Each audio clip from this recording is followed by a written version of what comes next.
पिछले 2 सालों से सीमा बहुत ज्यादा परेशान हो चुकी है, क्योंकि जब वह मुक्ति पाना चाहती है तब वह न जाने किस नए घेरे में गिरती जा रही है। ऐसे में वह रोज अकेलापन महसूस करने लगती और कभी कभी अकेले में आंसू बहाना भी उसे सही लगता था।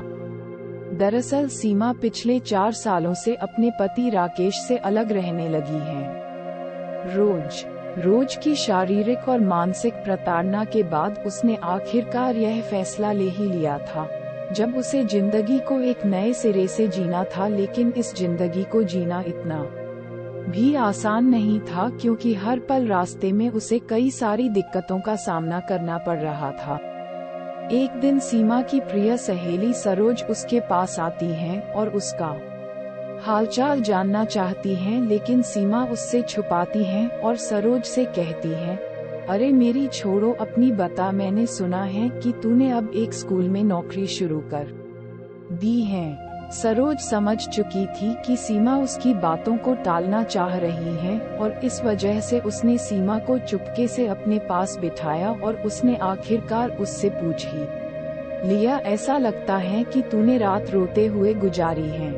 सीमा चुपचाप वहां से उठ जाती है, लेकिन सरोज उसे बिल्कुल अकेला नहीं छोड़ने वाली थी और आखिरकार सीमा ने रोते हुए उसे बता ही दिया, मेरे पति राकेश ने तलाक का नोटिस भेज दिया है। आखिर हम 4 साल से अलग रह रहे थे, उसका जिम्मेदार उन्होंने मुझे ही बताया है। सरोज ने सीमा के आंसू पोंछती है और उसको गले लगाते हुए कहती है, जो हुआ अच्छा ही हुआ, अब तो आराम से रह सकती है।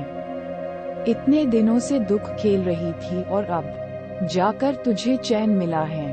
इतने में ही सीमा का 4 साल का बेटा रोता हुआ वहां आता है और रोते हुए कहता है, मम्मी सोनू मुझे चिढ़ा रहा है क्योंकि मेरे पापा मेरे साथ नहीं रहते।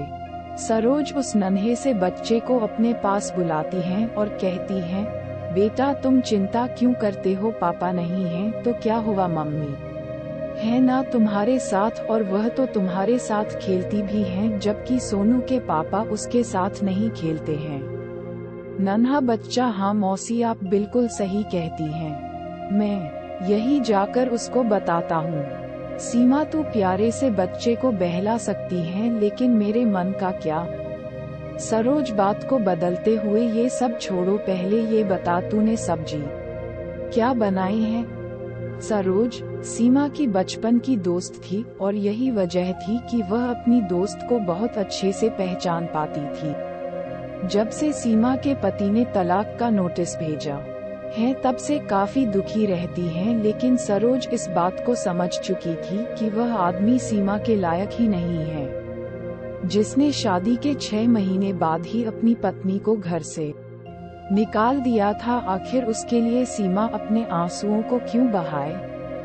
सरोज हमेशा सीमा और उसके बच्चे का ध्यान रखती और कहीं ना कहीं घुमाने ले जाती, जिससे उसका मन अच्छा हो जाए। एक दिन सीमा अचानक किसी काम से रिक्शे पर बैठ रही थी। उसी समय सिला आंटी पीछे से आवाज देते हुए कहती हैं, अरे ओ सीमा, सुना है तेरा तलाक होने वाला है। वैसे भी तेरे पति की तेरी नजरों में कोई इज्जत ही नहीं, तभी तो तू इतने सालों से अपने मायके में ही बैठी हुई है और अब तो तेरा बेटा भी बड़ा हो रहा है। सीमा समझ नहीं पा रही थी कि आखिर वह किस प्रकार से अपना जवाब दे और बार बार अपने आंसू बहा रही थी, क्योंकि यह वही लोग थे जिन्होंने कभी उसे बेटी का दर्जा दिया था, लेकिन आज जब उसके ऊपर बुरे हालातों ने अपना घेरा कर रखा है, उस समय इन सभी लोगों ने उसका साथ छोड़ दिया था। जब भी सरोज उससे कहीं जाने के लिए कहती है तो वह मना कर देती। इस पर सरोज चुपचाप अपने घर चली जाती। आखिर वह अपनी सहेली को परेशान नहीं करना चाहती थी। एक दिन जब सरोज उसे कुछ समझा रही थी तो अचानक सीमा को गुस्सा आ जाता है और वह गुस्से से उसे चुप रहने के लिए कहती है। ऐसे में सरोज चुपचाप वहां से चली गई और फिर उसने 3 से 4 दिनों तक उसे फोन नहीं किया। हालांकि इस बात का सीमा को भी बुरा लगा, लेकिन फिर भी वह सरोज से नाराज थी क्योंकि वह सीमा की बातों को समझ नहीं पा रही थी, ऐसा सीमा को लग रहा था। सीमा मन ही मन गुस्से में, सरोज जब देखो मुझे समझाते ही रहती हैं, अरे मैं कोई बच्ची थोड़ी हूँ, अब बड़ी हो चुकी हूँ और एक बच्चे की माँ हूँ। मेरी जिंदगी के फैसले मैं ही ले सकती हूँ और वह हमेशा मुझे आगे बढ़ने के लिए कहती हैं, लेकिन यह नहीं जानती कि मुझे कितना दर्द होता है जब लोग मुझे ताने मारते हैं। मुझे ही पता है कि इस समय में किस दौर और किस पीड़ा से गुजर रही हूँ, कैसे दिन कट रहे थे। और अब सरोज ने भी सोच लिया था कि वह अपनी प्यारी सहेली को ज्यादा परेशान नहीं करेगी, क्योंकि शायद अब सीमा मेरी वजह से परेशान रहने लगी थी। एक दिन सीमा जब किसी काम से मार्केट जाती हैं और अचानक सड़क क्रॉस करने लगती हैं, उसी समय उसे एक अपाहिज दिखाई देता है जिसके दोनों पैर नहीं होते हैं और वह व्हीलचेयर में बैठकर गुब्बारे बेच रहा होता है। कई बार लोग उसे डांट देते थे तो कई बार गुब्बारे बेचकर खुश हो जाता था। ये देखकर सीमा को अच्छा लगता है और उसे एहसास होता है कि इस व्यक्ति के तो दोनों पैर नहीं हैं, उसके बावजूद भी वह बहुत खुश है। लेकिन अगर मैं अपनी तरफ देखूं, तो मैं तो बिल्कुल सही सलामत हूँ, फिर भी मैं आगे नहीं बढ़ना चाहती हूँ। इसमें तो पूरा कसूर मेरा ही है, जिसकी वजह से मेरा बच्चा भी परेशान हो जाएगा।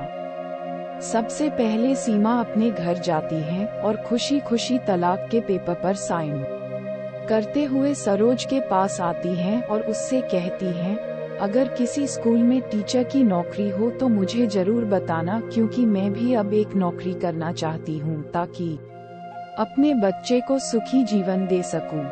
सीमा की यह बात सुनकर सरोज आश्चर्य से भर जाती है। ऐसे में सीमा उससे कहती है, तूने तो न जाने मुझे कितनी बार समझाने की कोशिश की, लेकिन मैं ही अपने अतीत में उलझती चली गई और मेरा अतीत मुझे ऐसे जकड़ लिया था कि मैं उसके चुंगल से खुद को आजाद ही नहीं कर पा रही थी और इस दलदल में फंसती ही जा रही थी। अगर उस इंसान को मेरी कोई कदर ही नहीं, ऐसे में मैं अकेली उसके लिए आंसू क्यों बहाऊं? कब तक मैं उसके लिए रोती बिलखती? आखिर उसे मेरे आंसुओं की कोई कद्र नहीं है। मेरे साथ मेरा बच्चा है और उसकी जिम्मेदारी मेरी है। उस इंसान के लिए मेरे जीवन में कोई जगह नहीं है। तेरी इस बात से मैं बहुत खुश हूँ। आखिर तू अपने जीवन में अब अपनी खुशियों को हासिल करेगी और हम सब यही चाहते हैं कि तुम अपने आप को एक अलग मुकाम पर लेकर जाओ।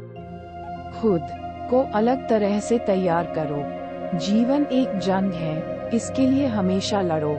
हम अपना जीवन किस प्रकार से जीना चाहते हैं, ये सिर्फ हम डिसाइड कर सकते हैं। जीवन में संघर्ष हम सभी के होता है, लेकिन अगर हम आंख बंद करके फैसले लेते हैं तो हमारा जीवन बर्बाद हो जाता है, और अगर हम खुशी खुशी फैसले लें तो जरूर हमारा जीवन सफल हो जाएगा। ऐसे में तुम आगे बढ़ने की सोचो, हम तुम्हारे साथ हैं। हंसते हुए अब दोनों सहेलियां खुशी खुशी गले मिल जाती हैं और सीमा अब जीवन के असली महत्व को समझ चुकी थी। इस बात से सरोज बहुत खुश थी। बहुत ही जल्द सीमा को भी एक अच्छे स्कूल में नौकरी मिल जाती है, जहां वह अपने बेटे को पढ़ाती है और खुद भी आत्मनिर्भर हो जाती है।